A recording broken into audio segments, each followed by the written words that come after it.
Naniniwala rin ba kayo na minsan pag sobrang saya mo, may kapalit na lungkot?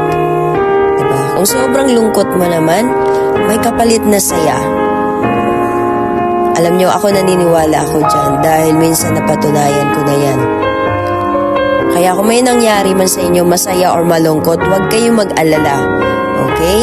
Huwag nyong masyadong isipin. Huwag kayong masyadong magpapadala sa lungkot.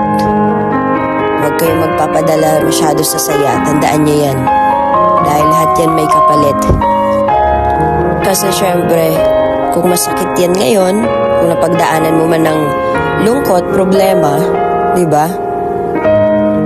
Maghintay ka lang. Kasi sometimes, God needs to remove someone from your life. Di ba?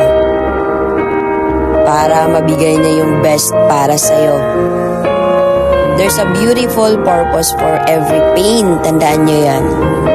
Kaya, huwag kayong mag-alala dahil lahat naman ng bagay ay kakayanin mo. Malungkot man yan o masaya, dapat alam mo kung paano i-control yung sarili mo.